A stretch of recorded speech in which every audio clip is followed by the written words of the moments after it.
I'm JP Tuesday. And I'm Kiki Cannon. As lifelong Disney fans, the work of countless talented Disney creatives have shaped our lives. Now, as the Disney catalog expands, we're taking a journey through film and television to discover if that spark that shaped us as children lives on in adulthood. Does your favorite Disney media still cast that same spell? Join us as we find out. We are Rewatching the Magic. Happy New Year, Kiki! Happy New Year, Tuesday! 2023. We've made it. We have made it to 2023. And what a year that this is going to be, because there's a lot of big things to talk about in this year. What a way to start the year by talking about this great British television show that a lot of people have been talking about, that it's in its connection to Disney now. Of course, I'm talking about Bluey! Bluey! Oh, no. We could do Bluey one day. Would you like us to talk about Bluey? I'd rather talk about a different blue dog, but that is known by Disney yet. Yeah. Of course, I'm talking about Doctor Who. 2023 is the 60th anniversary of this exciting adventure in space and time. Yeah, I mean, where we need to talk first about why we're finally allowed to talk about Doctor Who on a Disney podcast, because this is a weird one. So back in October, pretty much 48 hours after the final episode of the 13th Doctor aired, we got the message. It was blasted on all socials everywhere. Disney had acquired the international distribution rights to Doctor Who. And as soon as that was announced, I messaged Kiki, hey, which Doctor do we start with? Yeah. It was immediately a massive panic in the UK. Oh no, Disney has bought Doctor Who, which is not the case. Disney does not own Doctor Who.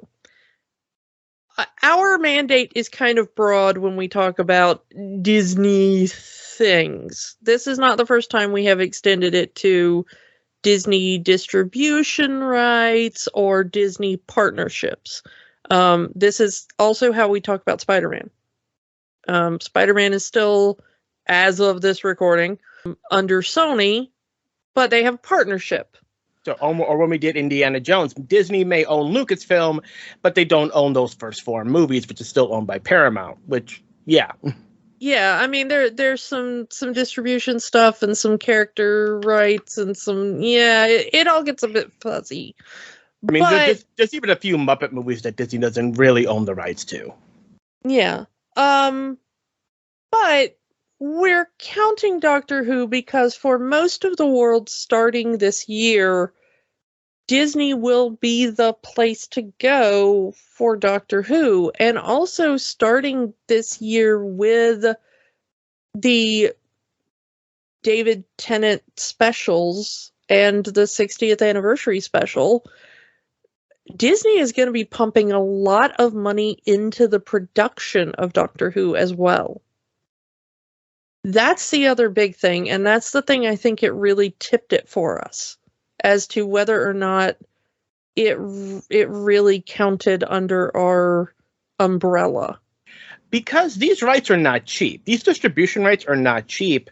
Over the last few years, Doctor Who streaming rights have jumped around to different streaming services almost on a yearly basis, because it was on Netflix for a while.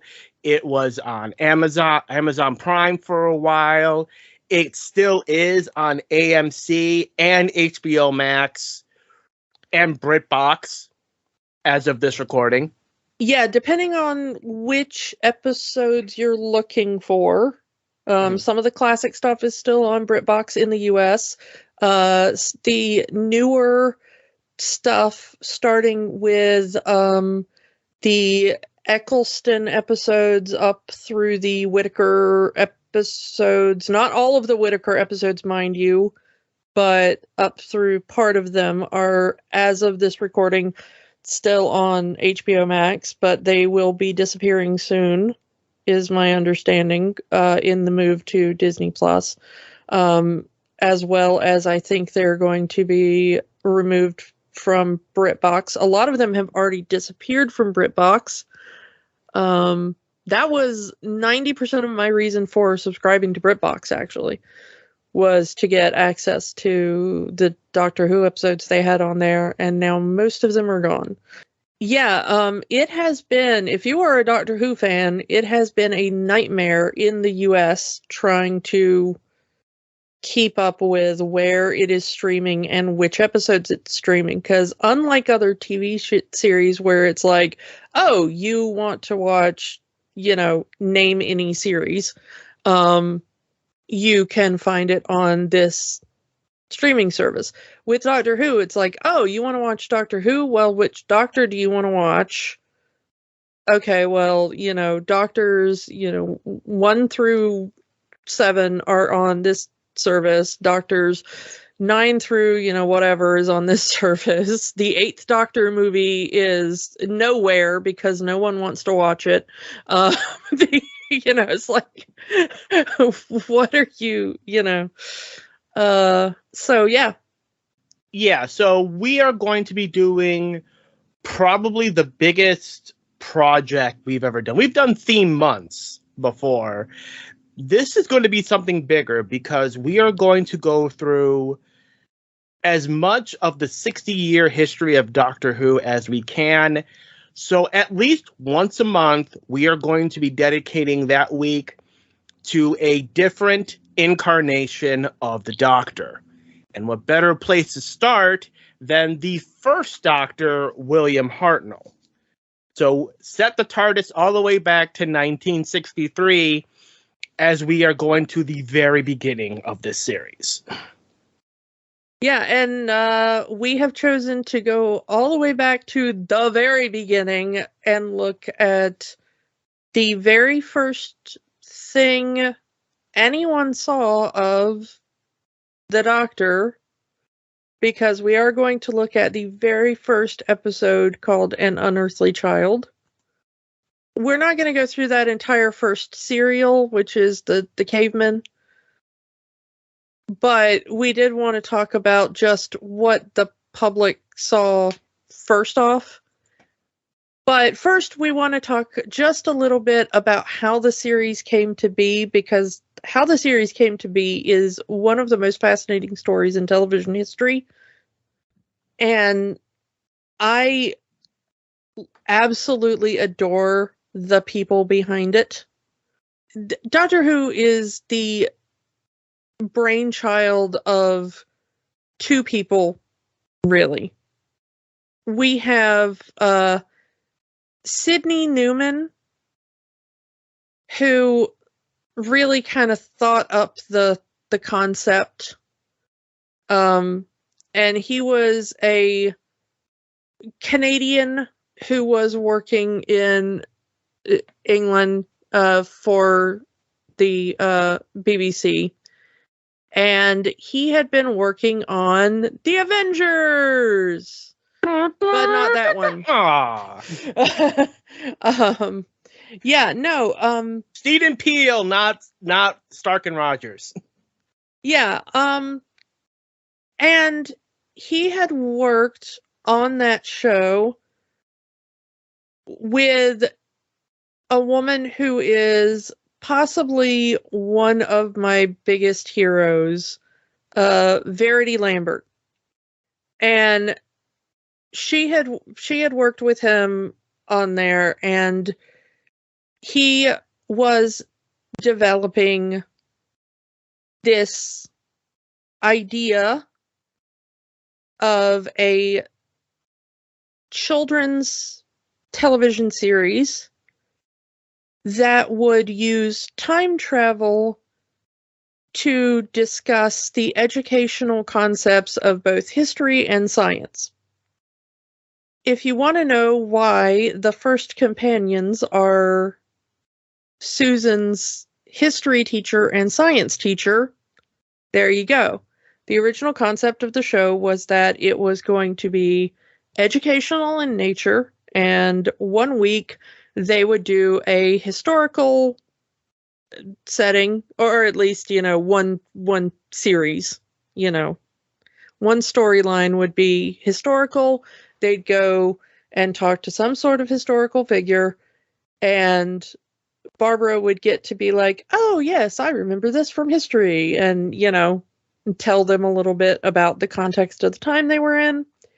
And then the next story would be some kind of futuristic sci-fi setting where Ian, the science teacher, would get to explain some sort of, scientific principle to everyone, because that's his job as the science teacher. And Susan was the kid, because we have kids watching. Yeah, but notably, she's a teenager, because the idea was it wasn't, little kitty preschool hour. This wasn't Blue Peter, because they already had Blue Peter. That was the show for younger kids. For the American audience, I don't really know how to explain Blue Peter if you've never really watched it. It's kind of an educational show. There's usually an arts and crafts segment, and Romper Room? It's not really Romper Room. It's kind of interactive Mr. Rogers with arts and crafts segments, and then they would ask little kids questions, and they would go, oh, do you know the answer? Put your answers on a postcard, please, and send it in. And if you knew the answer, you'd get, a special prize, and you'd get these really cool enamel pins called Blue Peter badges. And, if you did cool things, you'd get different colored ones, and they became like a real kind of cool mark of honor in the thing. And it's really neat. I've seen lots of episodes from kind of sounds like a combination of Mr. Rogers and Mr. Wizard or Bill Nye or something.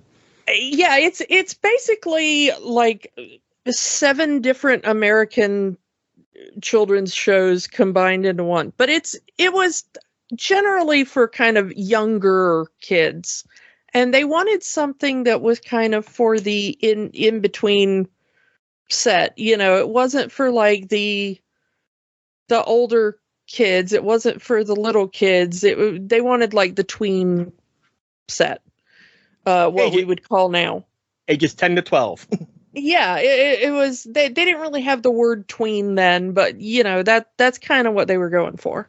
Mm-hmm. They wanted that middle range, and so that's what Sidney Newman was going for. And he asked Verity Lambert if, like, hey, you want to come develop this thing with me? And the idea was that Verity Lambert was going to be the first woman producer at the BBC. Now, here's the story that kind of doesn't get told a lot and doesn't get enough credit with Verity Lambert. The men who ran the BBC did not like the idea of a woman producer, is the backstory. She had been doing good work and was well respected. Okay. It was fine. But the idea of her like running a show really wrinkled a lot of feathers, is my understanding. And they thought that this was too high of a concept, that Sidney Newman was basically bringing them a turkey and it was destined to fail. So when he was like, hey, let's do this, and I think that Verity Lambert is a good showrunner for it, they were like, yes, let a woman produce this high concept weirdness. That, yes, it will work fine. So that's what happened, and the idea was, in the minds of the uppers at the BBC, from what I from the scuttlebutt and the popular understanding of the story, is that they expected this to fail. And well, there was really nothing like it on television at the time. We were 2 years out from Lost in Space, 3 years out from Star Trek. So something like this did not exist on television yet. And also, Doctor Who is a very different concept from both Lost in Space and Star Trek, even now. Mm. And so the idea was she would fail, the show would fail, and they could say, well, what did you expect? There's a woman in charge. And, it would be able to kind of set back not only, high concept sci-fi stuff, but also just women. Is my understanding. But Verity Lambert was an incredibly tenacious woman.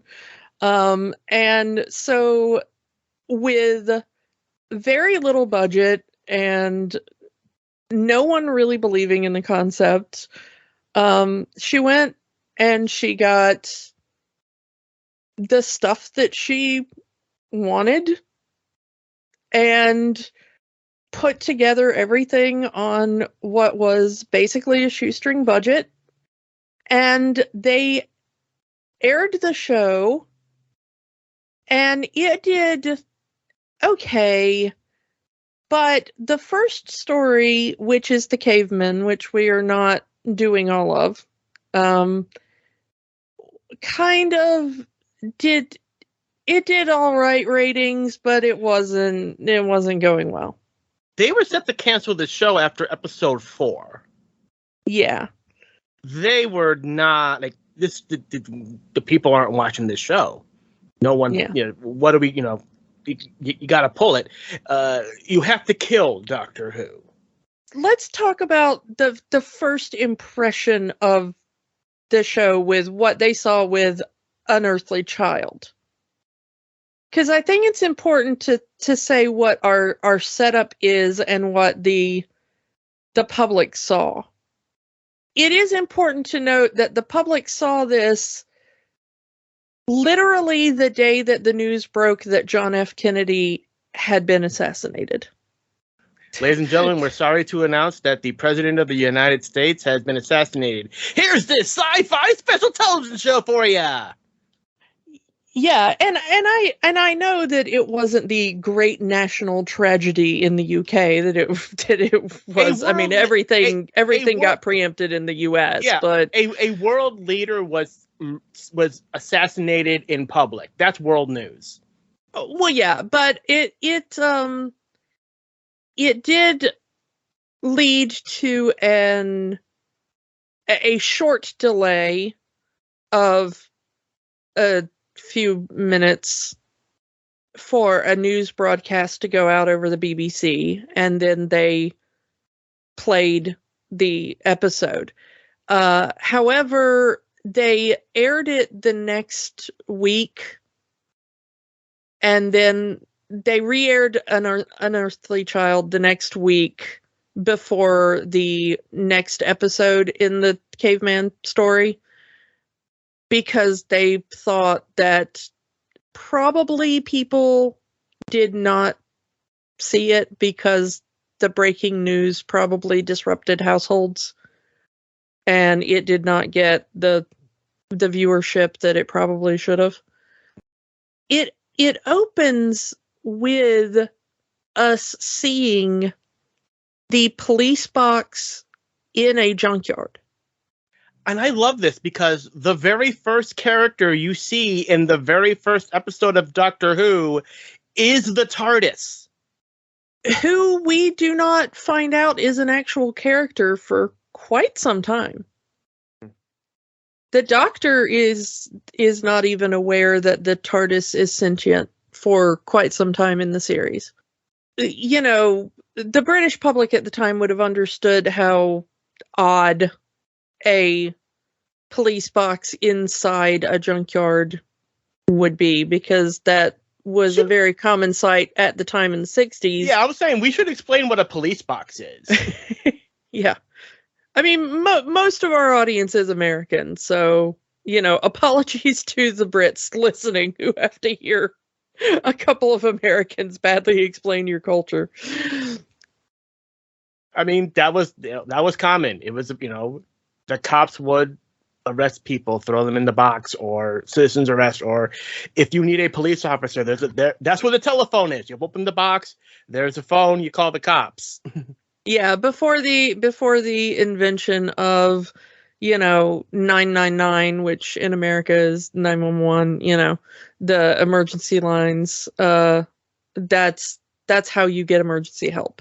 So there was generally one on every corner, and the idea was that when the Doctor landed, that's what the chameleon circuit in the TARDIS picked up on as this is the most common thing around. This is the easy disguise. But of course, it eventually becomes an anachronism because there are no police boxes anymore in the UK. I mean, not none. I think there are still a few around as historical artifacts. But now, if you see a police box, people will call it a TARDIS because that's the modern understanding of a police box, because they are no longer a public thing, to the point where I believe the BBC now has a copyright on the idea of a police box. Wow. I may be wrong on that. It may be a specific style now. It is very fascinating.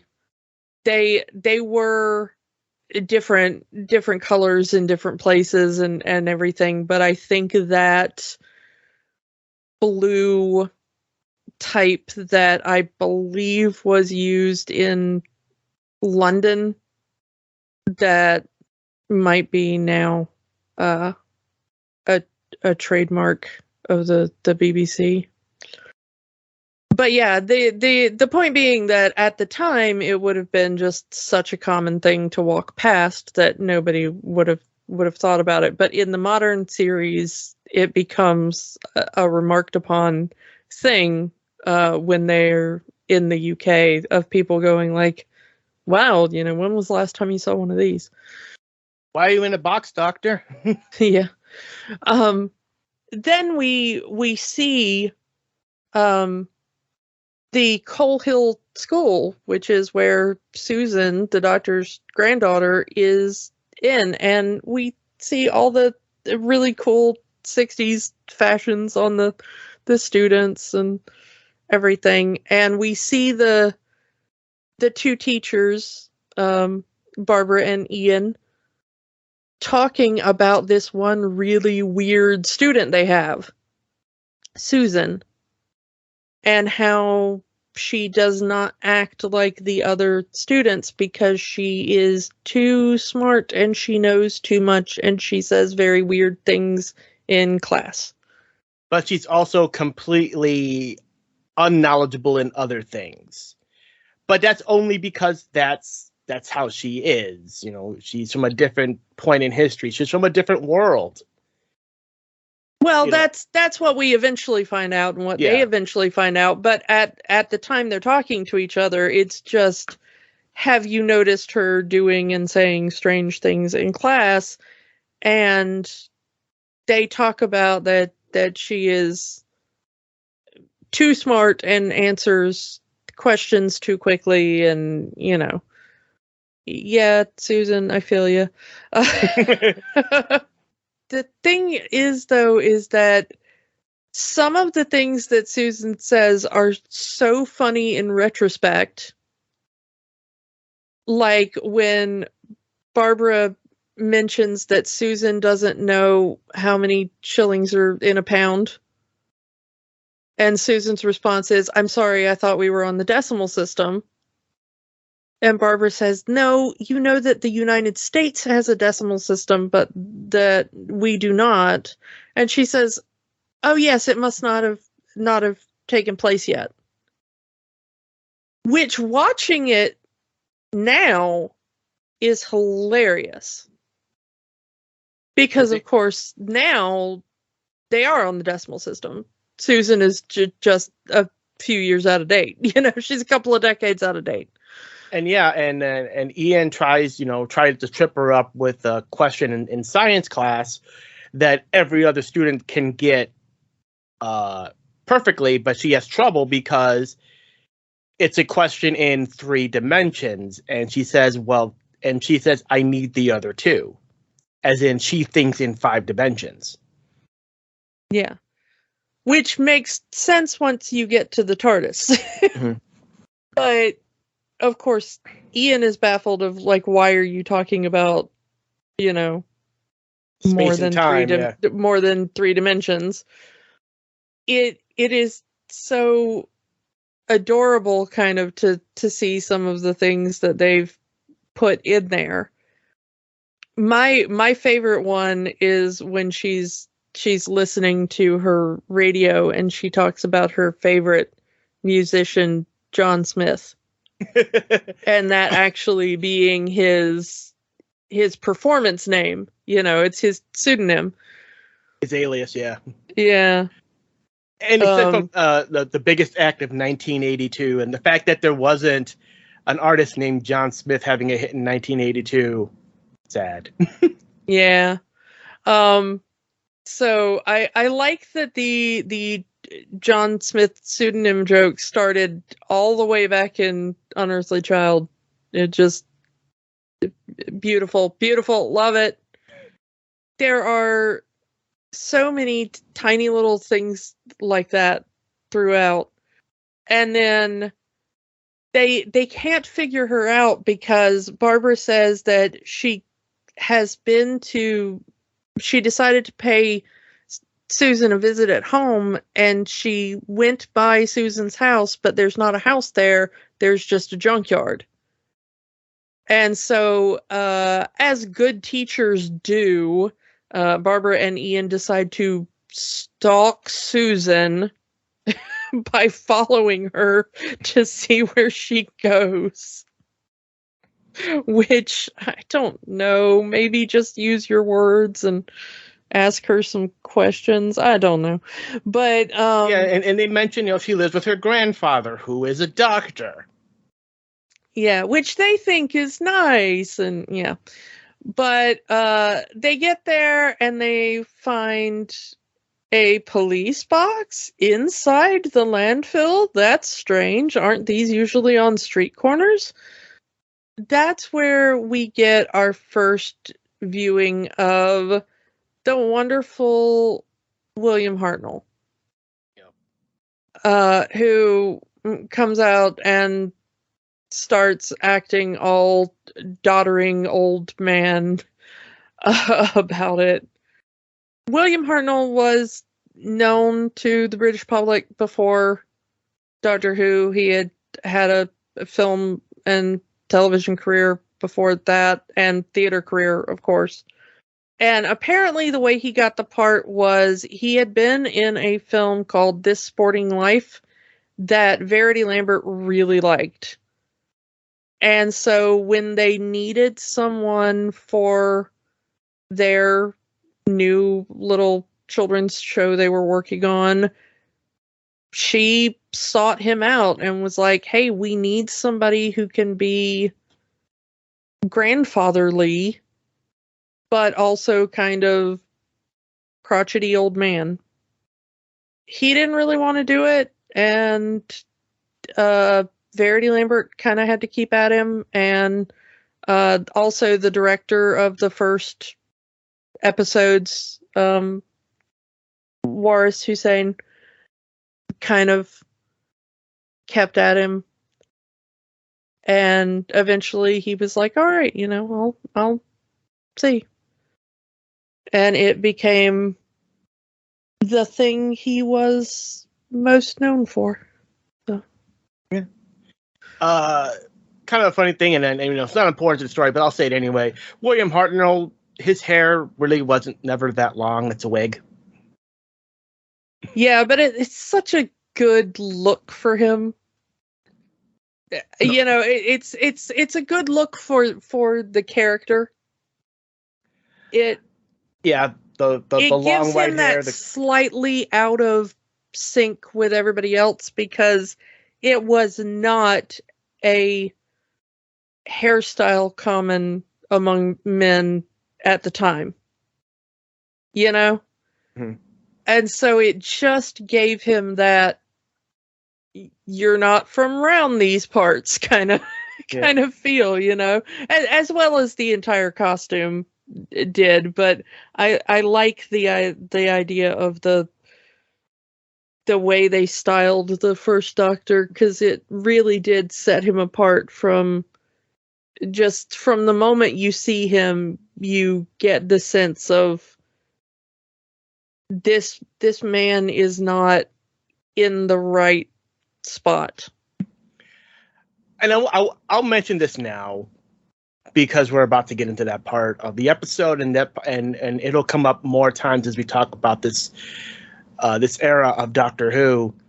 BBC was notoriously cheap, and to the point where they didn't really have enough film and or tape to do a second take of anything. You had to get it in one. Because, hey, we have this much studio time. You have to film the entire episode today. We don't care how you do it.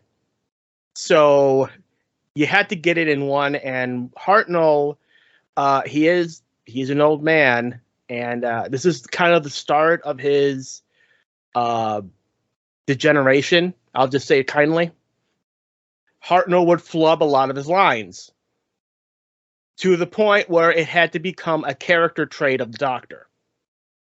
So if you flub your lines, if you are off your mark or anything like that, there's no take two. That's in the show. And as we were talking before we went on, there are times where you'll see the boom mic in the shot. That's in the show now. Yeah, the TARDIS has so many boom mics. It's just a feature of the TARDIS in the early series. TARDIS is just filled with boom mics. Yeah, but yeah, it is kind of fascinating how many times you'll just be watching these early episodes and they'll be like, the Daleks are coming from the western. The Daleks are coming from the western edge of the. Yeah, it's like it just be like, we're gonna get a take two for that. Nope, we're not. We're just gonna we're moving on with that. Okay, all right, that's fine. We need to get the radiation drugs. Yep. It's electro powered. I mean, electrical magnetic powered. There's no take two. It's one and done. Because we need to get out of here before midnight, and it is 4:30. We gotta finish filming this episode. It's interesting how little they cared what they put out over the airwaves. Because the interesting thing is, they didn't think anybody would ever watch this stuff twice. Yeah, okay. Let's rip the Band-Aid off of that one. So yeah, we're gonna talk about junking. Oh my god, let's talk about junking. Okay, so those of you who are big Doctor Who fans will already know this, but for those of you who are not, we don't have all of Doctor Who. And the reason why is because BBC did not consider it important enough to keep. Yeah. Well, this was an era where reruns were a thing, but they weren't a profitable thing. It was an era decades before home video was even thought of. So you would air a show once, you might even air the show twice. There's no money in a third airing, so junk it. And that just wasn't the BBC, that was pretty much television in general. The ability to record as far as any sort of magnetic videotape was only available, at least in the US, sometime in the mid-50s for studio stuff.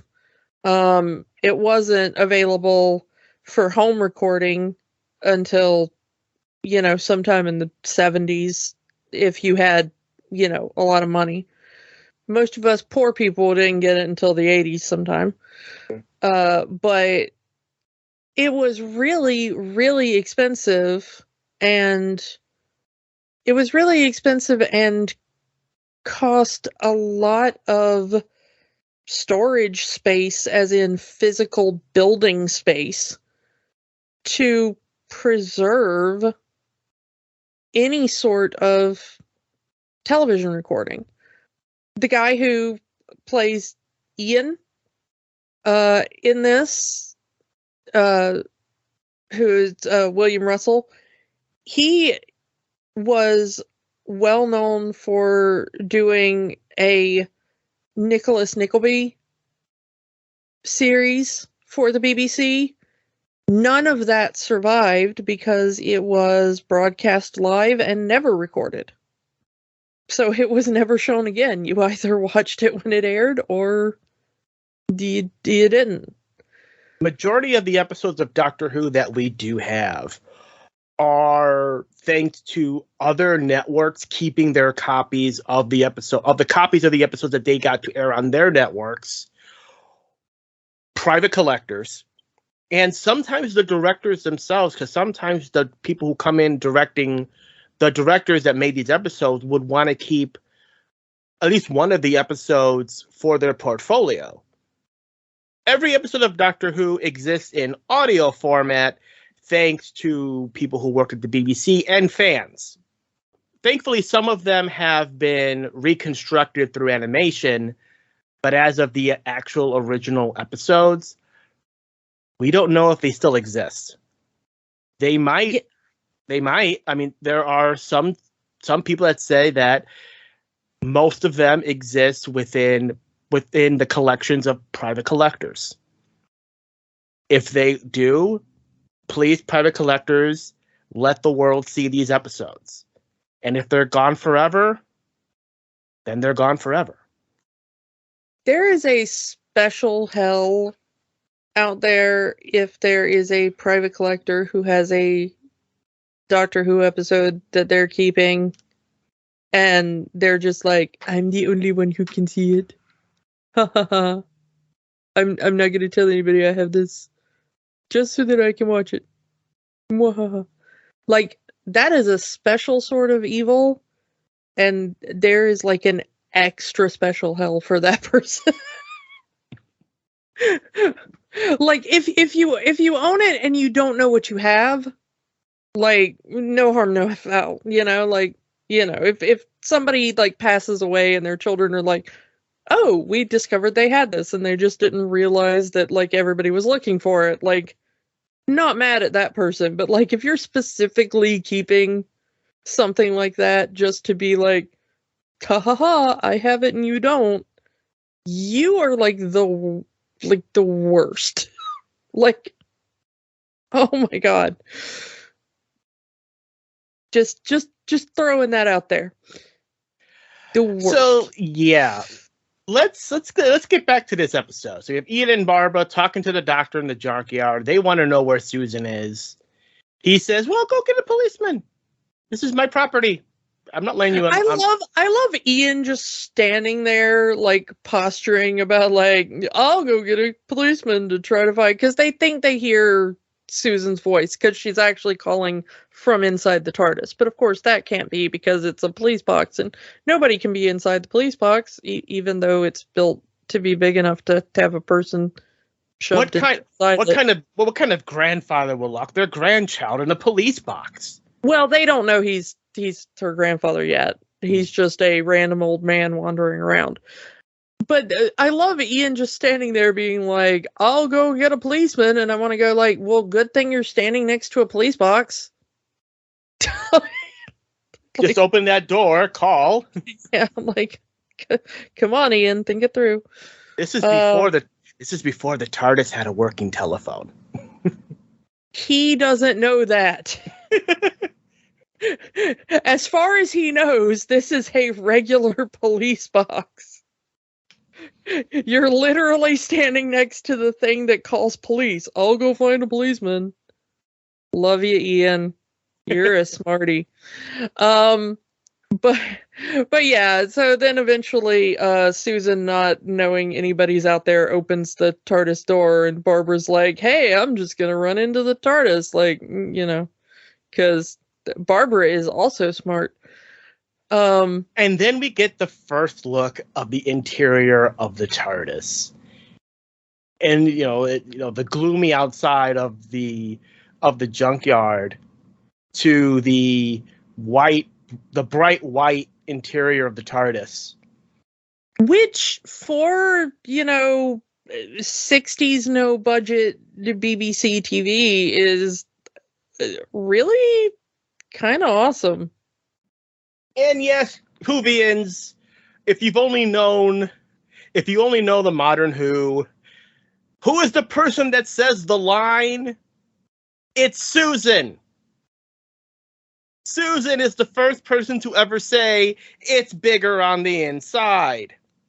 And she's also the one that gave it the name TARDIS. So, yeah. Retcons later, but that's a different thing. But, Doctor Who is full of retcons and continuity errors. And we will get to some of those in just a second. But Doctor Who, where everything is canon and nothing is canon.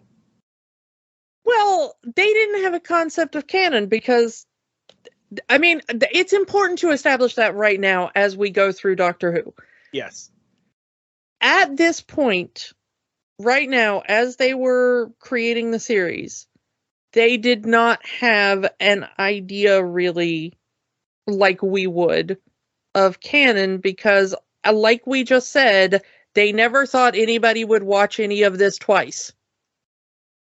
They were making a show for kids to come home from school and watch and then never see again.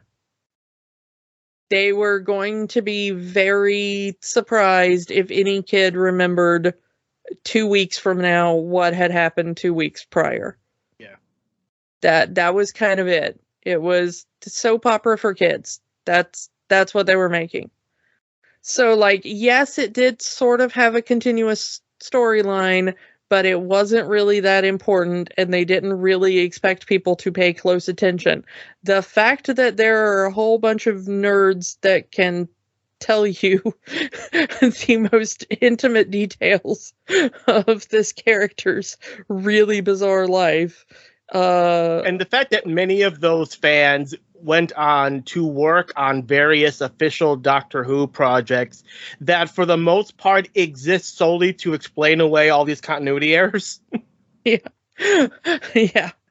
The fact that it bothered enough of those kids to go one day I'm going to grow up and write for this show and make sure that this episode and that episode finally make sense together. There are already at least 2 doctors who were so annoyed by this that they grew up and became doctors just to fix this, and already three showrunners, I think, at this point. Yeah. That had that same. So 2 doctors and 3 showrunners that were so obsessed with this nonsense that we've gotten to this point. But yeah, and we get the Susan here trying to explain it. I'm not from this planet. I'm not from this time. And they don't believe her.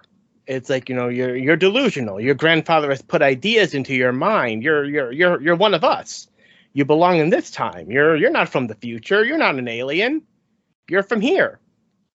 And I love Susan immediately is you just walked into a tiny box in a landfill, and now you are standing into the middle of a giant room in a spaceship. Hello. I love how Susan plays that bit. Yeah. Of hi, can you not believe your own eyes, you Mr. Science teacher? Yeah. Because Ian is standing there going like, I just walked all the way around tiny box, and now we are standing in giant room that cannot fit in tiny box. Ow, my brain. And he thinks the doctor is a charlatan. He thinks he's a hack. This is a trick. This is where's the trick? How are you making this happen? Yeah, stage magic. Yeah. I mean, and apparently, the most interesting part about this first episode is that the Doctor himself is almost a non-entity in it. It's called Doctor Who, but other than the fact that we do kind of get the title drop when Barbara and Ian call him Dr. Foreman, because that's Susan goes by Foreman because she took the last name from the junkyard that they land in is Foreman's junkyard. Come on, Dr. Foreman, huh? Doctor Who? Who's he talking to? Yeah. And so that's kind of, where that comes from. The Doctor himself is just, other than kind of stand around and be angry at these two humans that have shown up. I like that. It kind of does not do anything. I mean, he's not the Doctor that we know from the other series. He's a Doctor that hasn't found his love of humanity yet. He kind of detests humanity. He sees them as lesser beings. That line he says, I tolerate this timeline, but I don't enjoy it. Well, Susan we get the impression from this first episode that Susan, they landed here, escaping the Time Lords. We don't know why yet. We don't even hear the word Time Lord. We just know that they're on the run from their planet and their species.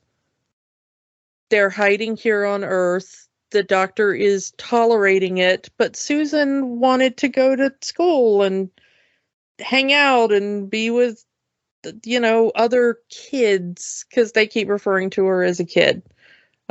She's a Time Lord, so she's probably like 200 and something, but the thing is, though, is that the funniest thing is that when they ask Carol Ann Ford, who plays Susan, when they asked her to come back for the 5 Doctors special, they initially did not want to acknowledge Susan as the granddaughter of the Doctor. And they wanted to just call her a companion. And so the script would not allow her to call him grandfather. And Caroline Ford said, why is it dancing around their relationship? And they told her, well, to say that he has a granddaughter is to suggest that the Doctor may have had relations with someone in order to have a child, and thus to have had a granddaughter. And we don't want to suggest that the Doctor may have ever had relations with another.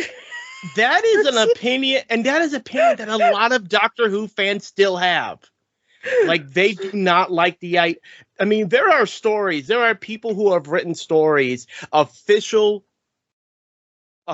Doctor Who media, that somehow explain away that Susan was never the Doctor's granddaughter at all.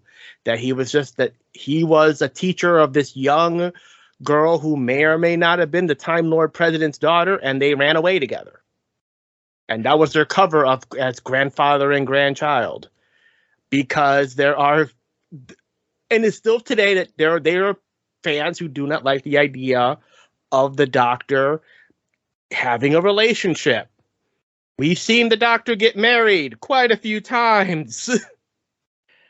And now. I think that was probably the reason why in the reboot they kind of leaned heavily, not heavily, but they kind of leaned into that. and had the Doctor say things like, well, I was a father once, and, all that kind of stuff, because they wanted to kind of shut those people up.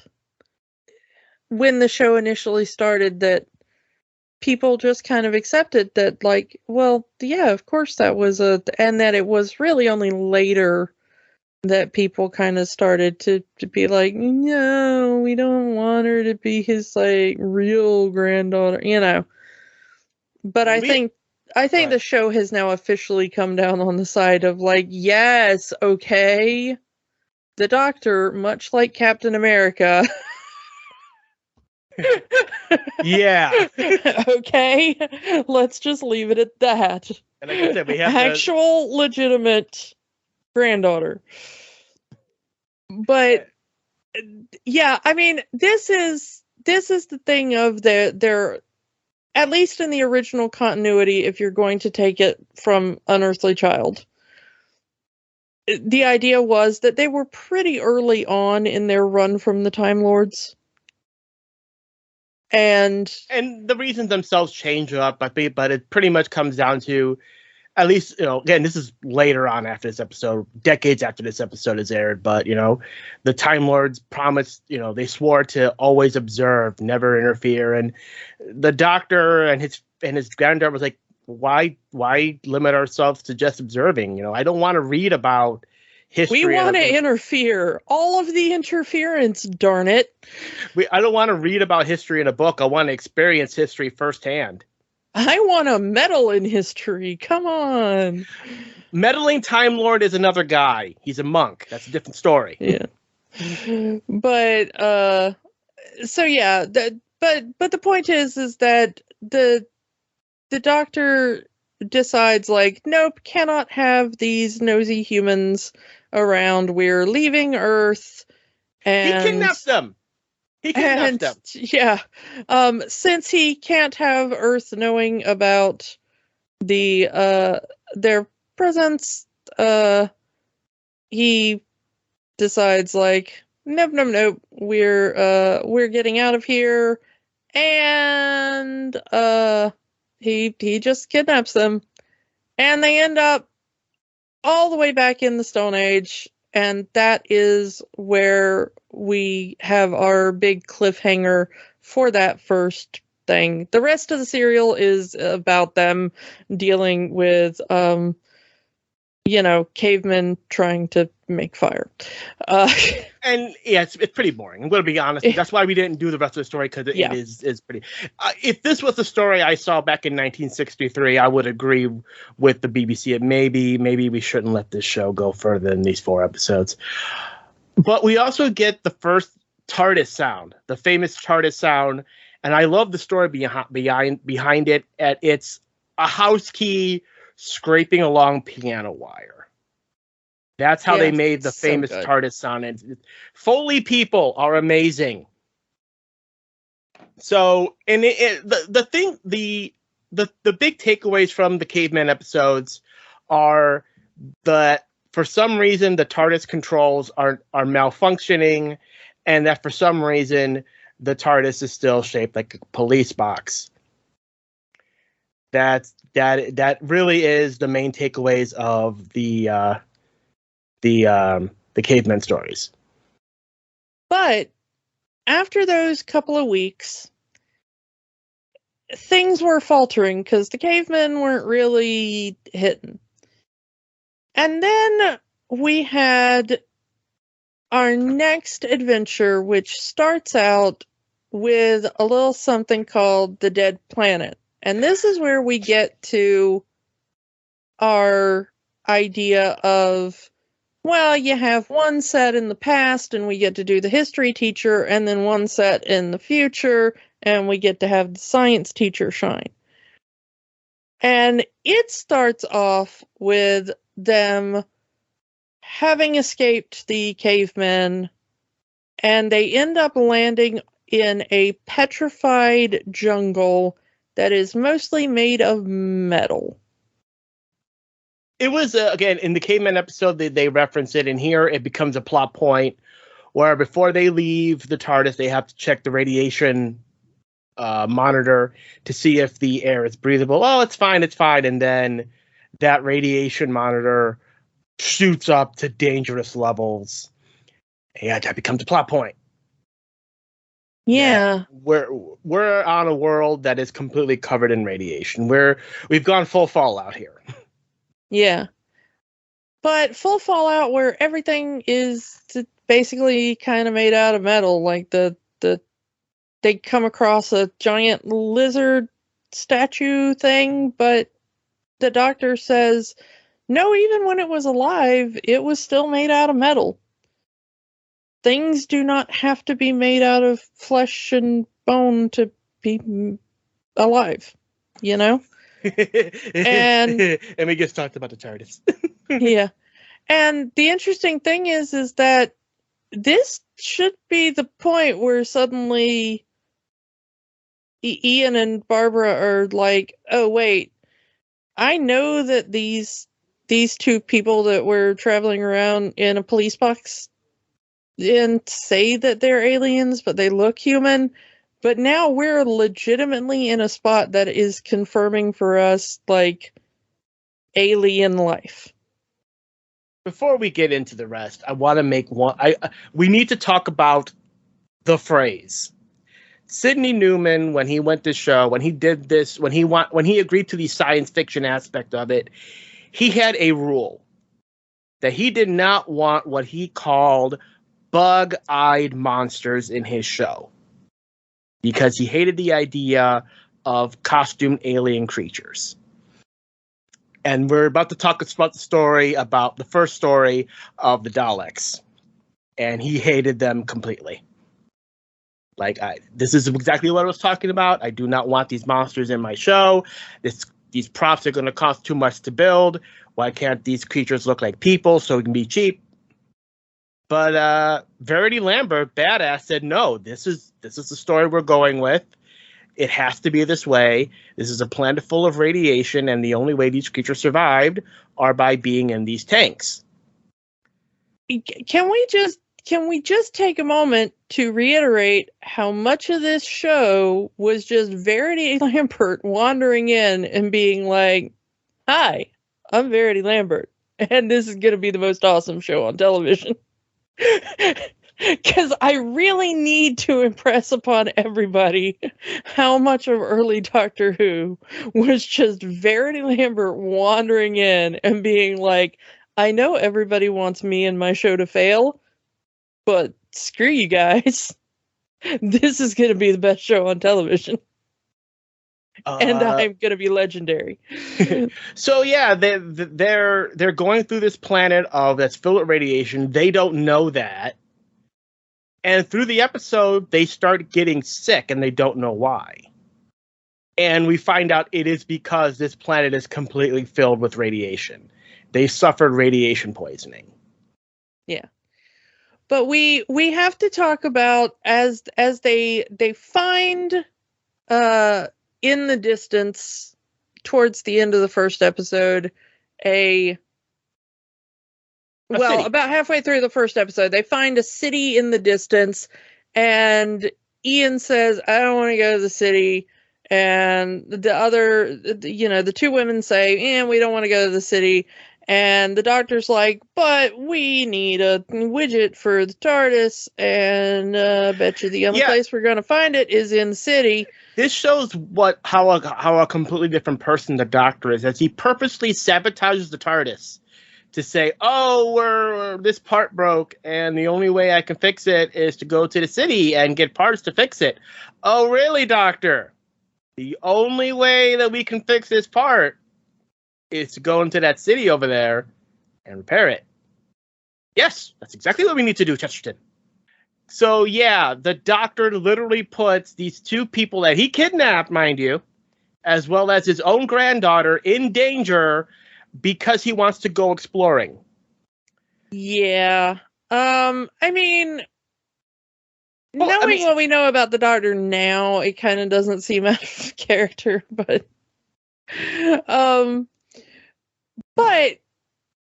they finally get to the city, and of course, Barbara doesn't understand the rules, which is you never split the party.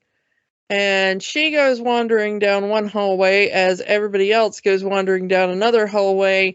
And the first part of this serial ends with one of the most amazing shots in Doctor Who history as Barbara turns around and starts screaming her ever-loving head off as a menacing plunger starts coming toward her. Yeah, I mean, can you imagine being a kid in 1963? Christmas is just a few weeks away. You're sitting at home, and what you see is the teacher on on the TV show you're watching screaming her head off as this robot arm is reaching towards her face. We don't even know it's a robot. All we know is that it's a plunger. It's a plunger, and it's an being egg whisk. waved menacingly towards a screaming woman. Come on, it's gold. And that cliffhanger caught so many people because throughout this entire serial, the ratings just kept going up and up and up. People may not have been interested in the historical aspect of the show, they were really hooked onto the sci-fi.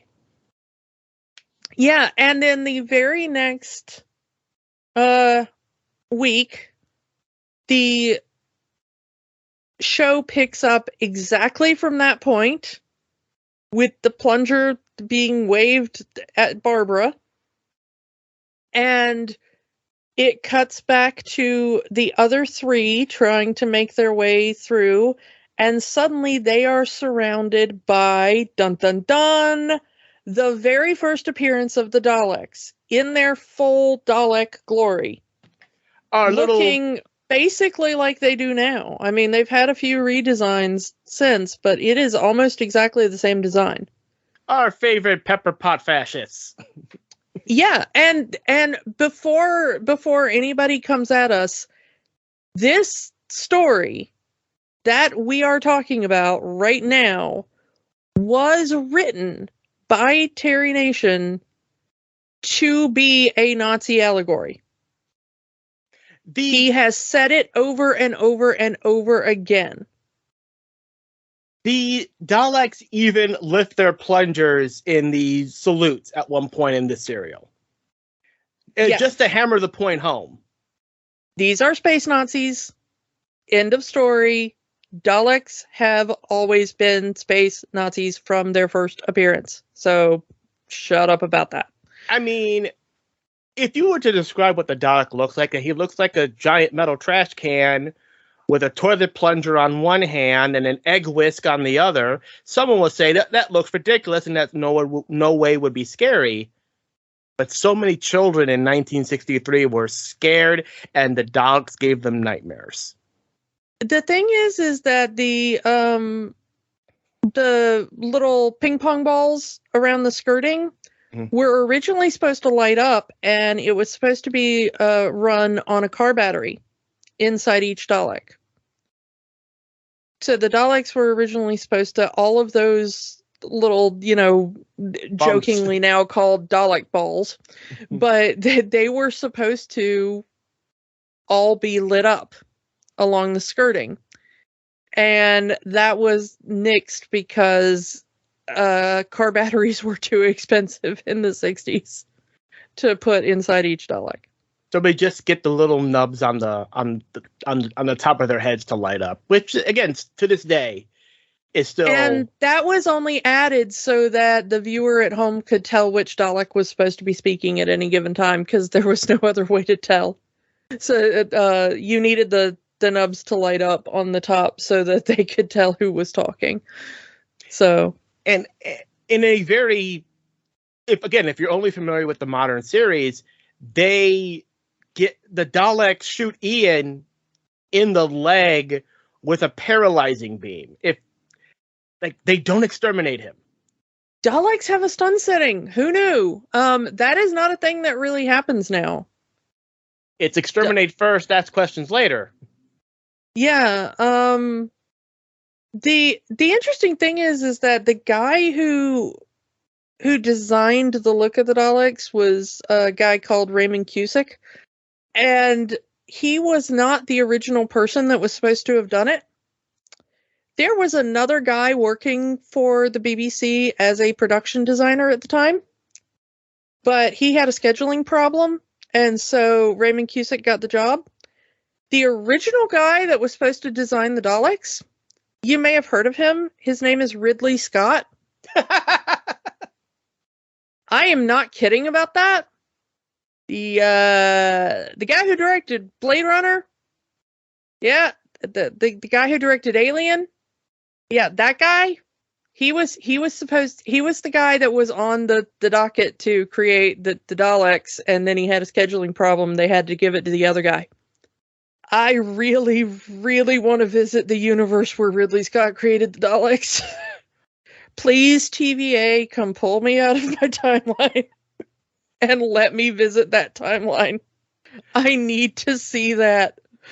Oh my god. We're going to be saying that a lot as we talk through this show and alternate storyline and alternate actors that could have been the Doctor. Yeah, so much so.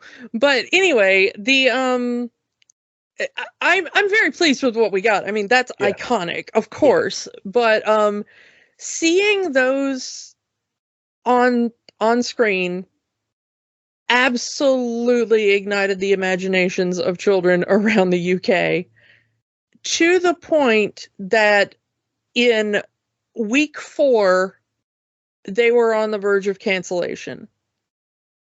By like week 6 or 7, #1 show on the BBC.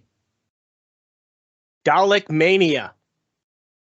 Yeah, Dalek Mania was what they called it. Absolutely gripped the entirety of the nation. And it led to the BBC having something they had never had before, which was merchandising. Yeah. No other show that or anything that the BBC had ever done had led to merchandising prior to Doctor Who, and suddenly people were like, my kid wants a Dalek toy, my kid wants a TARDIS, my kid wants a And and that was a lot of money for Terry Nation, because at this point, if you were creating a character for these shows, you kept ownership of them, which means Terry Nation kept the ownership of the Daleks. His estate still has ownership of the Daleks to this day. The BBC has to pay a licensing fee to the estate of Terry Nation for the continued use of the Daleks. Which is why every time there's a Dalek episode, it says in the credits, Daleks created by Terry Nation. Even a point where Terry Nation, after he left Doctor Who, had the opportunity to take the Daleks with him. He would go on to do the show Blake 7 and was considering making the Daleks the main antagonist. He was trying to take the Daleks to America and make a Dalek TV show. Problem was, Doctor Who wasn't in the US yet, so they didn't know what he was talking about. A what? A what? A what, Lek? Yeah. You want to make a show about this trash can with a toilet plunger and an egg beater, and you want us to be scared of that? Terry Nation's contributions to the entirety of Britain are so great that the house where he was born now has a blue plaque on it. If you're an American, you might not get the significance of that, but if somebody famous or historically important enough, they will occasionally put a blue plaque that's like, this is where somebody important was born or some famous event happened and everything. So yeah, the house where Terry Nation was born now has a blue plaque on it that's like, this is where the guy that created the Daleks was born. That's how important the Daleks are to the UK, and rightfully so. Yeah. But yeah, so we get the the Daleks come in and they surround the Doctor and Susan and Ian, and they're like, hey, we found the other chick. Everybody get in the cell. And we get the history of this planet, which we find out is called Skaro, and how years ago, hundreds of years ago, there was a war between the two races on the planet, the Thals, Thals, and the Dals, Dals. That would get retconned into the Kaleds later, but we're talking about now. But we're going to make it easier on ourselves and call them the Thals and the Daleks, because this is an audio podcast, and that is a difficult thing to keep track of via audio. So there was a war between the Thals and the Daleks, and the war ended when the Daleks dropped a neutron bomb, irradiating the entire planet. Yeah, the important thing is that up until that point, it was two races of humanoids. And when the bombs dropped, everything started to mutate because of the radiation. Now, remember how I said that Doctor Who was supposed to be an educational show where the science teacher would explain science to you? Yeah, apparently between week 1 and week, what are we on now? 6. Like 6? Yeah. They totally threw that idea of we're sciencing this thing out the window. Because their explanation is that everything mutated, but apparently evolution goes in a circle, and if you mutate enough, you mutate right back where you started from, which is, you may have guessed, not how things work. I mean, it was the 60s, so maybe you could, but no, even in the 60s, scientists knew that, and maybe if you'd called a scientist and asked, they would have told you that's not how evolution works. Yeah, so the Thals, the Thals and Daleks mutated into creatures, and the Thals were able to evolve back into humanoids and create anti-radiation medication, which one of them tries to leave for the Doctor and his crew, but ends up scaring one of the regenerations out of Susan. Yeah. But yeah. Well, because they thought they were on a dead planet, and suddenly something is tapping Susan on the arm. I mean, what would you do? Yeah. I'm with Susan on that one.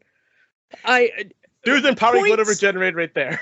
Yeah, points taken away from the rest of the TARDIS crew, though, when Susan's like, hi, something tapped me on the arm in the middle of the forest, and everybody else is like, oh, Susan, you're making up stories. Yeah, like the time I made up a story about having a freaking time machine. Yeah. Well, even the Doctor does it. Yeah. And I'm like, Doctor, please, you know your granddaughter. She is not given to, like, making up nonsense. I am going to say I like that the Thals and the Daleks and their backstory eventually got retconned about 10 years after this. Because Terry Nation didn't have notes. Let's be real. Terry Nation didn't keep notes about his own writing and just, sure, whatever. Well, but also because let's kind of just say the uncomfortable thing here. When we meet the Thals, who are the, you got a planet that's full of space Nazis, and the other group that you're telling, and let's just go ahead and get this. The entire point of this story is the Doctor and his crew trying to tell people who are pacifists that you need to maybe not be pacifists, and what's really good? War. Which is also maybe a little uncomfortable, and would be super uncomfortable if the thing you weren't supposed to go to war with was literally space Nazis. Over a piece that he broke off the TARDIS because he wanted to go exploring. And Ian calls him out on it. Like you want them to go. You want them to go to war for you for what? For this little piece of the TARDIS, you're going to hold up to them and say, here's what you've been dying for. Thank you for letting me go home. Yeah, I mean, this whole plot is intensely problematic because it's like, well, okay, if the whole point had been like, well, Daleks are space Nazis and their entire thing is extermination of anything not Dalek, but the only problem is we don't exactly get that part of the Daleks entirely fleshed out in this story. So even though it was already a part of the Daleks and their creation, the audience is not completely aware of it during this story. Okay? All that we know is the Daleks want to irradiate the planet and kill the Thals so that only Daleks can live. So you kind of get it. It's just a bit more murky. The Thals, on the other hand, are like, no, pacifism only. We shouldn't fight for anything. And Ian's like, really? Even if I try to take your sacred historical relic? Even if I try to take your women? Which, by the way, Ian shut all of the up. I don't know. He was doing it. He was trying to make a point. I know he was trying to make a point, but maybe make a point in a less sexist way. This episode is very sexist, by the way, because the Thals are very sexist. Like, the one woman that's with them tries to make a good point, and they're like, oh, maybe a woman should shut up. And then they were like, you, man, did you give them the drugs? And he was like, yes, but I had to give them to a woman. Was there not a man around to give the drugs to? No, sadly, there was not a man, only a woman. Ah, I wish you could have given the drugs to a man. No, only a tiny girl. Ah, well, maybe she will prove of use and give them to a man. Like, I'm like, okay, all of you can shut up too. Like, the Thals are extremely sexist and weird, so maybe, But, also, like, the fight is between the space Nazi Pepper Potts and an entire race of extremely blonde Aryan super beings. Like, yeah. Who are totally pacifist. It's very weird. So that's weird and also I could not keep any of the characters separated because other than old man and girl, because there's like one woman that's with him, there's like another that's in the back, but there's only like one woman that gets a speaking part. It's an entire group of men who are the same height and the same build with the same haircut, wearing the same and costume, similar facial features, and very similar facial features. And we've already talked on the show before about my face behind this. So I have to keep characters apart by like their costumes and the way they're styled and stuff because I have like some face blindness issues. And so when you have a whole bunch of actors who are cast to look very similar, and then you put them in similar costumes with similar wigs and similar... even if you call them by different names, I have trouble keeping them, separating them. And I get that that's the point of the species, but it was like, oh no, we've lost that guy. It's like, what is that guy do? I don't know, dude, you all look alike. I'm sorry, because you're literally styled the same, so I couldn't keep them apart. I'm sorry. Here's the thing about this, is like this story starts out really strong, and it goes at a really good pace, but by the midpoint, it just slows to a crawl. It's like, we know that this is popular. We know we're getting ratings. So we are going to stretch this story out as much as we can. Well, here's the other part. The stuff with the Daleks is really strong. The stuff with the Thals is just so bad because the Thals are not... It's not a good concept. They're not interesting. Because there's some good philosophical stuff to be said if your idea is, when is it important to break a pacifist oath? That's an interesting question. Mm-hmm. And one that Doctor Who has played around with over the years. Okay? Because Doctor Who has never been a show that is entirely pacifist. Doctor Who has been a show that is, not always, but it has evolved into a show where now you can say that the philosophy of the show is that violence is acceptable, but it should always be your last resort. So trying to look at a group of beings who have said, like, well, we used to be a warrior race, but after this horrible war, we have decided to become pacifists, and having the Doctor say, like, well, look, your survival depends on you finding a reason to fight again, because that's what it's coming down to. The Daleks are like, oh, we didn't realize that Thals had survived, and now that we know Thals have survived, we're going to irradiate the entire planet because we realize that, like, Daleks need radiation, because that's what they discover. They get a hold of the Thal drugs, they take the Thal drugs, and they realize, oh, anti-radiation kills Daleks, so that must mean Daleks need radiation, and Thals die from radiation. So more radiation, better for Daleks, bad for Thals. Yay! So yeah, that's the point. They're gonna they want to make another neutron bomb to heighten the level of radiation on the planet so they can survive and all of the Thals can die. There is no peace. There is no you cannot reason with a Dalek. Yeah. And so if that was the point of the episode, of the Doctor trying to be like, look, your survival is literally on the line. You have to choose whether you want to die a pacifist or have a shot at survival by realizing that some things cannot be negotiated with.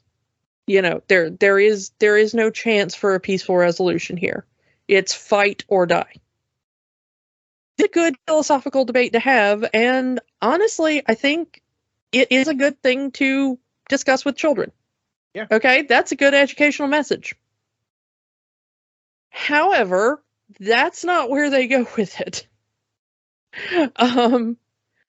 They go with it with the Doctor being like, well, I'm kind of shady and I can't defeat the Daleks with just the 4 of us, so we have to talk the Thals into fighting because I kind of lied to everybody about the broken TARDIS part. Which is not great. Which, honestly, a lot of people probably would have figured out by this point. I think even Ian kind of figured that out, but still. My favorite part, though, that I kind of laughed at most was Susan helps. She doesn't realize yet what the Daleks are, because nobody does. She helps the Daleks try to broker a meetup with the Thals, because the Thals want food. The Daleks know how to grow food, and they want, some sort of parlay to talk about forging peace and exchanging food. And apparently Daleks are gardeners. Well, Daleks know how to create artificial sunlight and a greenhouse, and the Thals have been having trouble growing food because apparently Skaro only gets enough rain to grow food every few years because of, the damage to the atmosphere from the bombs. And so the Daleks are like, all right, we'll provide food if you come to this, peace talk.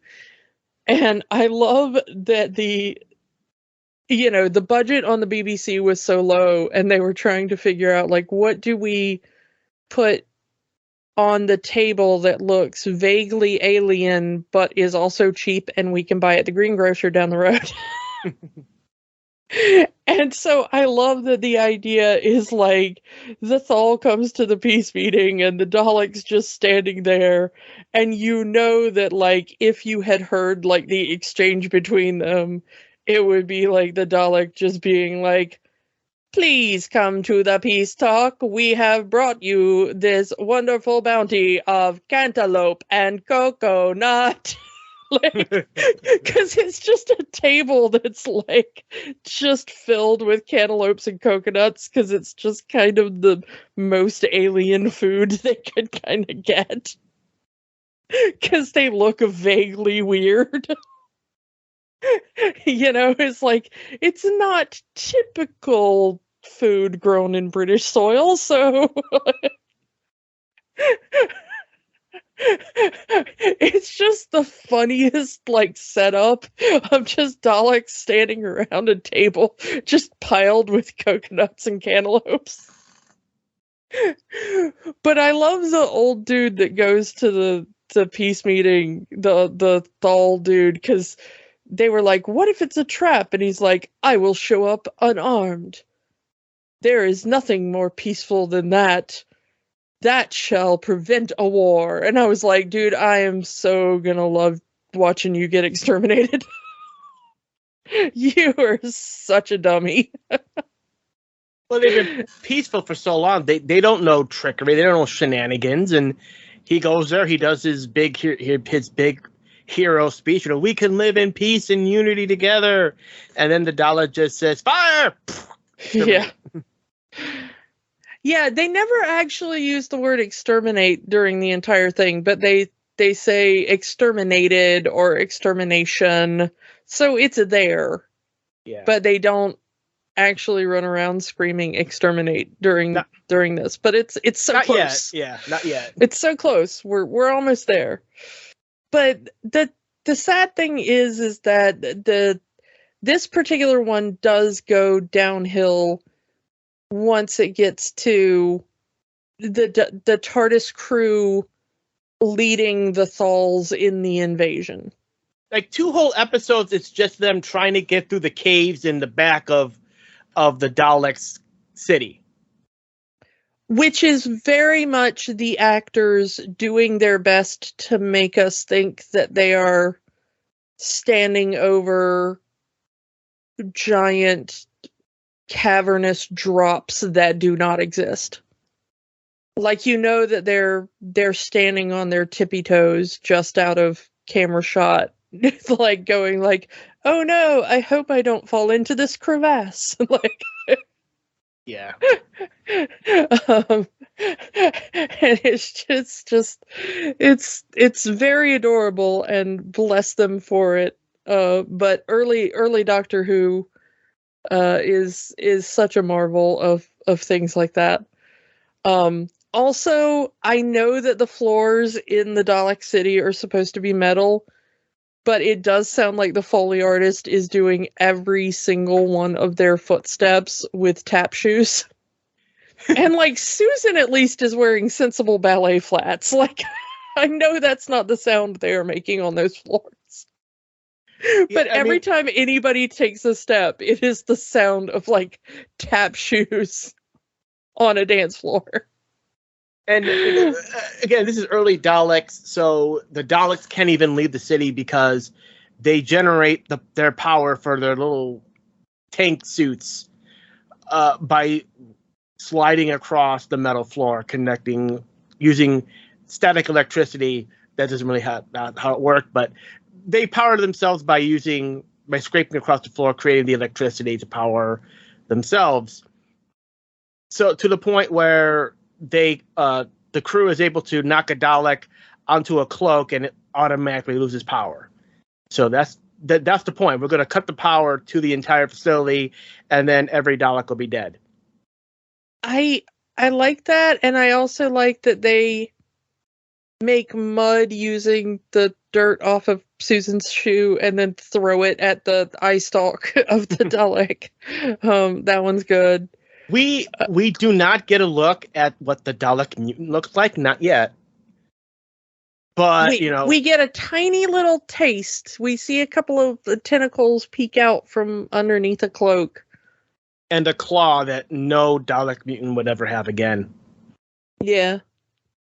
But again, this is the very beginning. They haven't really figured out what a Dalek mutant looks like yet. But we do know that it's kind of tiny compared to the tank. We also get the TARDIS key from Susan. This is where she loses her first TARDIS key because it gets used to short circuit the Dalek computers. Mm-hmm.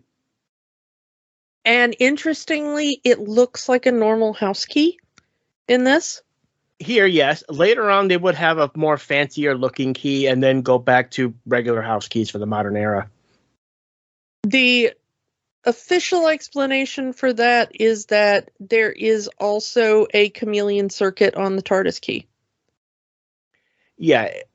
And, it has to be Susan that goes out to the TARDIS because, as she says, there's a special way to open the TARDIS and only her and the Doctor know how to do it. And if anyone else does it, the lock will melt. Yeah, apparently the Doctor later, as he takes on companions, does like something to the TARDIS keys to prevent that from happening. But he simplifies the lock, yeah. Since Barbara and Ian weren't meant to be in the TARDIS, and it's still early in the journey. Yeah, like I said earlier, he hasn't exactly warmed up to humanity yet. Eventually, half the humans in England will eventually just have a TARDIS key. But I gotta say, this final battle is freaking annoying because you have a Dalek for half this episode counting down. Yeah. They had a ring modulator and they were going to use it. And they still use that ring modulator to this day for the Dalek voices. Yeah, that is true. My favorite thing was Ian inside the Dalek suit, because that's what happened at one point when they did Ian inside the Dalek suit, and he started talking, and it's got the ring modulator on, but William Russell's voice is too animated, and they were like, no, you've got to sound like a Dalek, sound more monotone. And then it's him trying again, trying to sound like a Dalek, which I liked, and then they were like, oh yes, perfect. But that final battle is annoying for more than just the Dalek countdown. It is just a really boring finale. It's a fight scene with people who are obviously not trained stunt people. Well, I mean, we couldn't afford stunt people. We'd spend it all on the Dalek suits. So they're just twirling around. They're trying to do what they can to try to make it look like it's a fight, and it just looks. It's not good, but they try. I mean, it's really hard, even to this day, to choreograph a fight scene with the Daleks, because Daleks can't really fight. They can shoot, So when you have Dalek fight scenes now, with the Doctor Who budget now, where you can have special effects and stuff, they do laser blasts and explosions and stuff. But you can't really have, like, hand-to-hand fight choreography with a Dalek. That's the problem, is that you've got a pacifist race who don't have any weapons, so they have to come in and do hand-to-hand combat because they don't have blasters or anything, so you can't do that. And also, we don't have the budget to do blasters.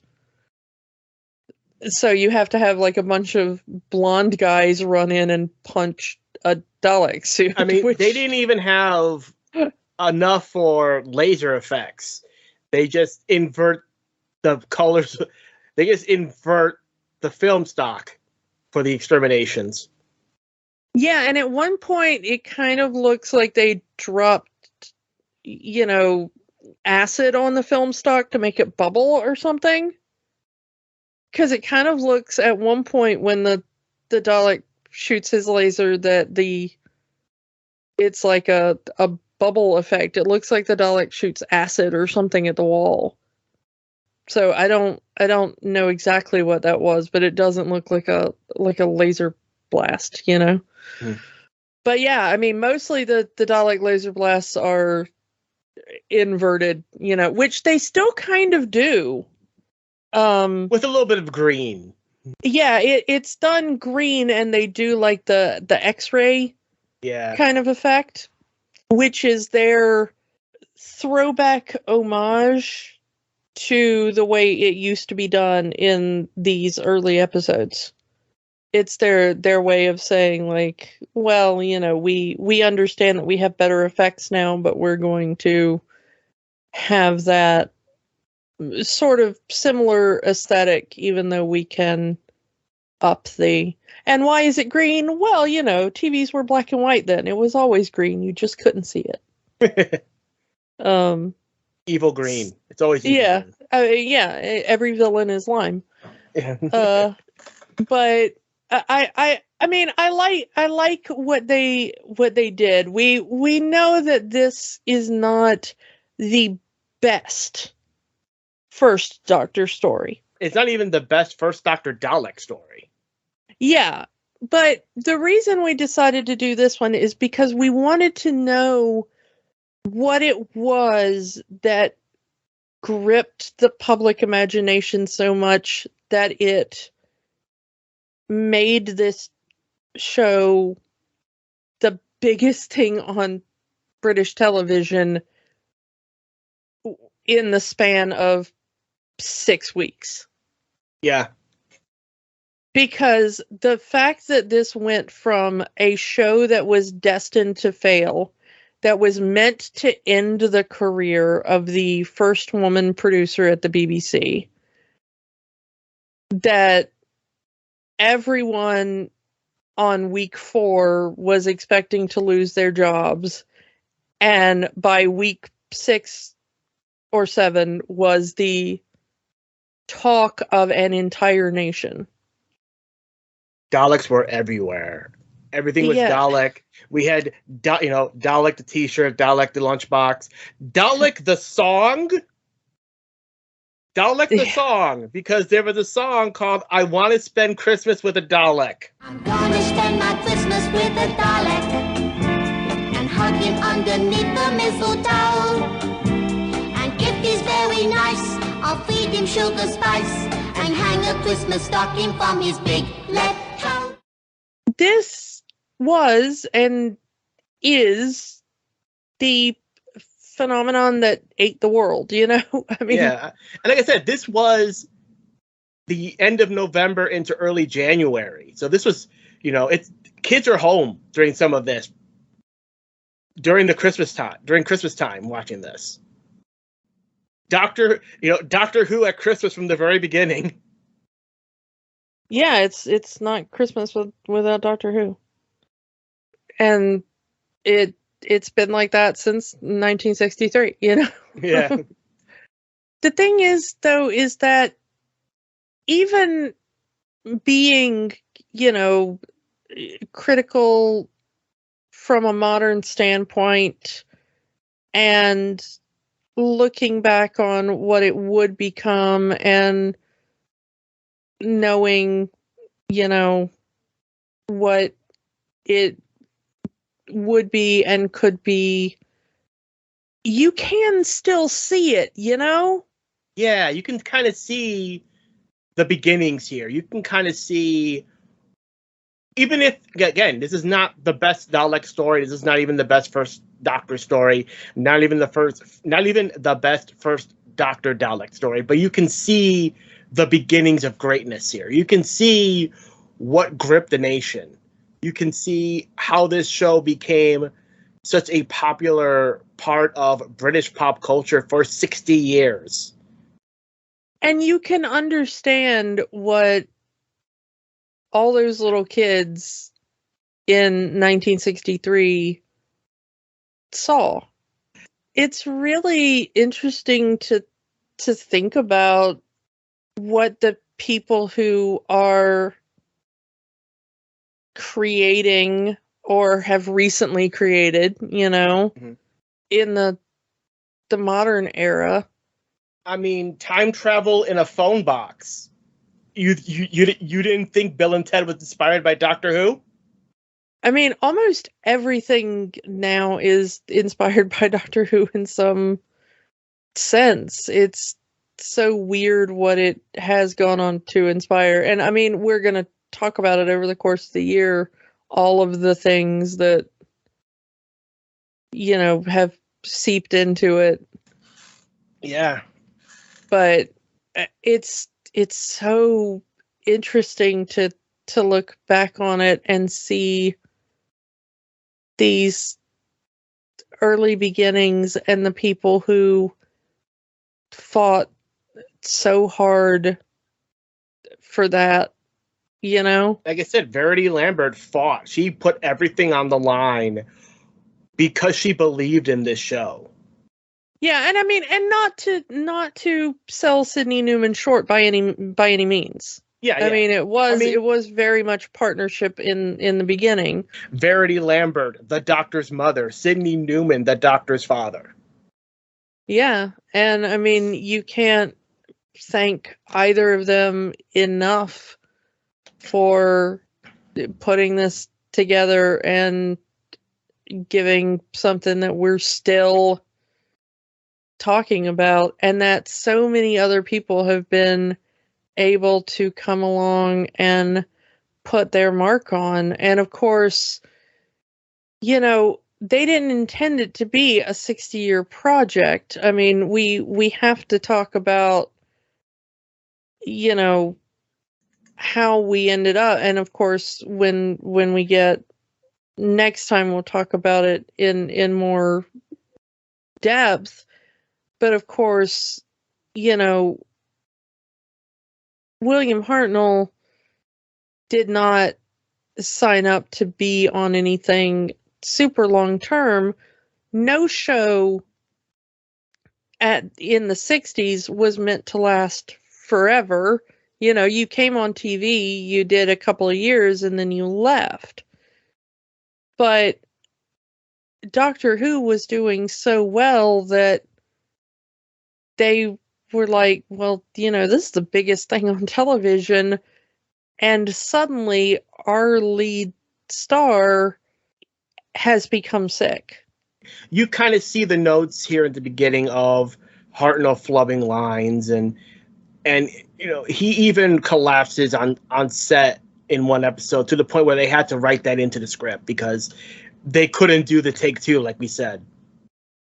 Yeah, so it's like his health was fading, and he only stayed on for the first 3 years. So and it's the biggest show on TV, and I mean, BBC finally has, merchandising lines. What are they going to do? I mean, and can you imagine? You have the biggest show on your network, and your lead is slowly becoming physically unable to do this role. What do you do? Do you end the show, or do you take the biggest risk and recast your lead? The idea of regeneration, of, oh, this is an alien. We don't know how aliens work.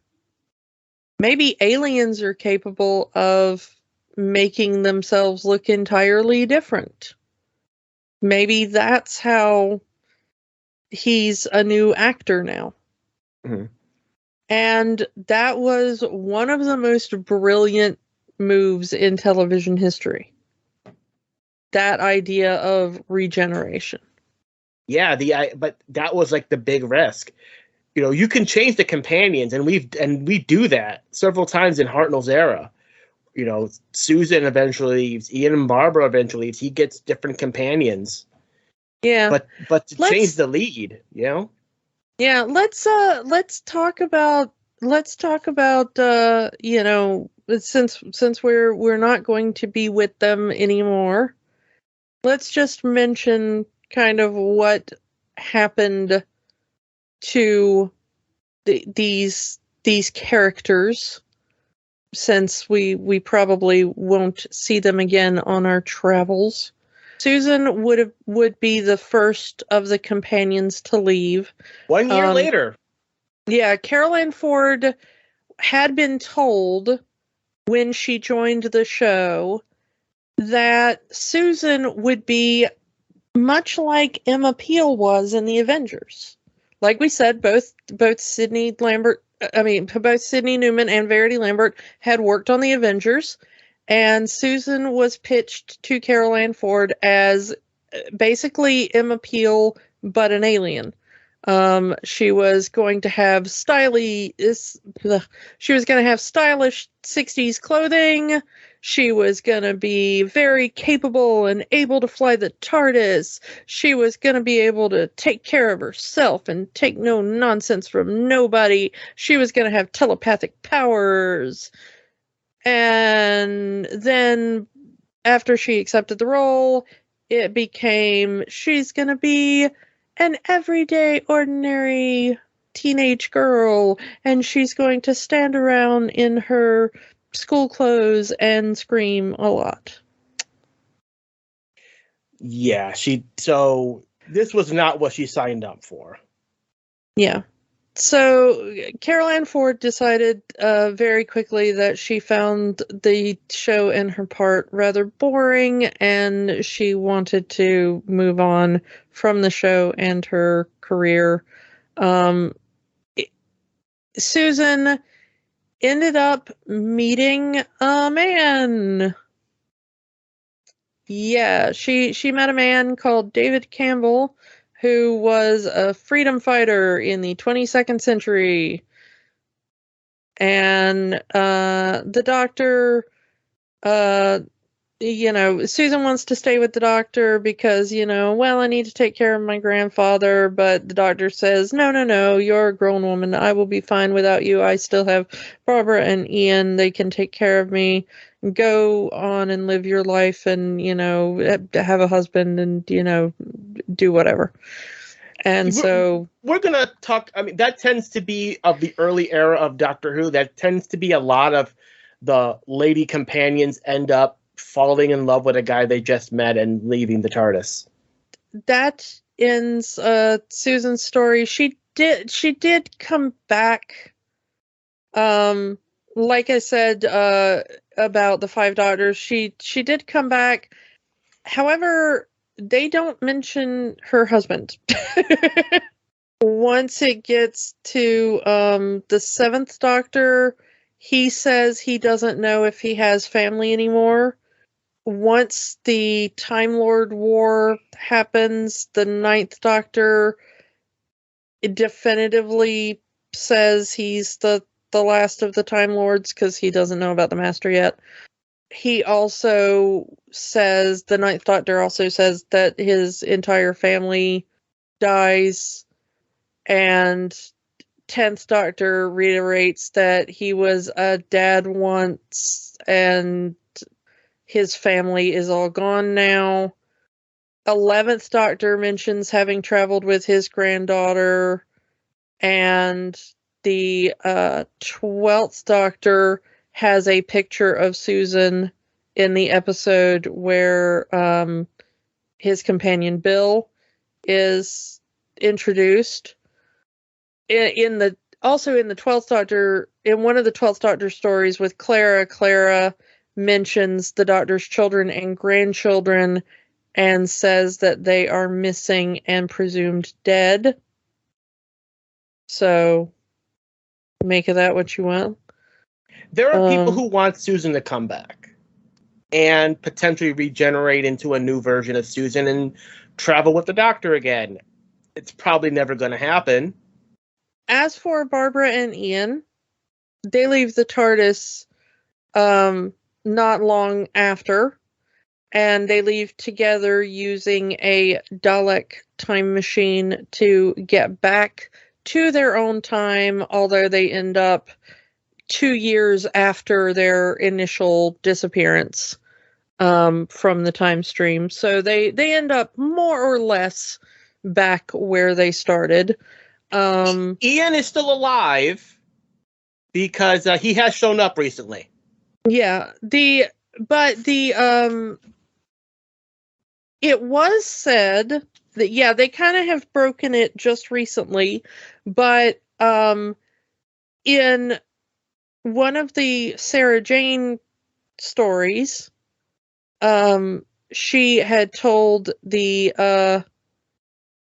Doctor, that one was the 11th Doctor, I believe, so Matt Smith, that she had looked into what had happened to Barbara and Ian, and that they had ended up married once they got back to Earth, and that they ended up professors at Cambridge University. And that, interestingly, they had not aged since the 60s. And which gets thrown out if you watch The Power of the Doctor, because William Russell has come back as Ian as he is now. Old man William Russell. So, but I'm glad that they brought back William Russell, even for that 5 seconds he's on screen. Yeah, that bit about the aging, though, I would have liked for them to have kept. Although it's nice that William Russell, has come back. I mean, it's nice when people come back. I'm not knocking it, but that bit about why were they the ones to have not, was it the use of the Dalek time machine? Was it that one little thing of they were the ones that had stopped aging was such a nice little interesting nod for them, That's what ended up happening to those companions as they phased out. By the time we pick back up with Doctor Who, we will have a new Doctor and new companions. But that will be later on.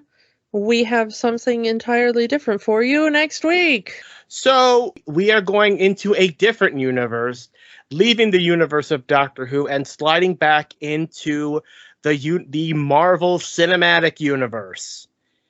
As we take a look at, for the first time on the show, one of the Netflix shows.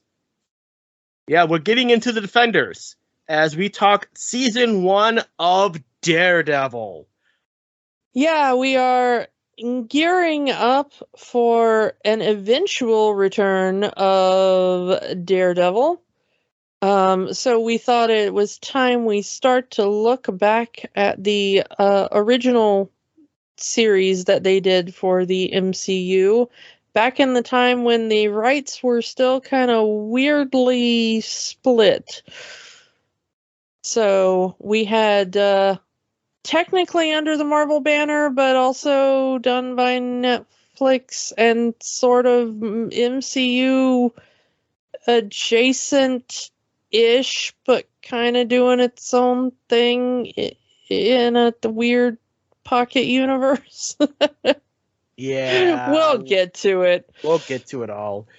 Come back next week for season 1 of Daredevil, and we will talk to you all next time. Bye. Bye. Don't let the magic stop here. Join our conversation online on Facebook at Rewatching the Magic. Twitter at Rewatch the Magic. And of course, new episodes every week at rewatchingthemagic.podbean.com. Remember, The magic is for everyone.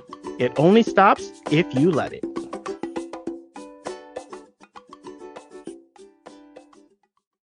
If you want to help the fight for human rights in the U.S., the American Civil Liberties Union works to protect constitutional rights for all Americans. Their website is aclu.org. If you need reproductive services in the U.S. or wish to donate to those who do, go to abortionfunds.org for more info. The battle isn't over until the last person surrenders. The fight continues.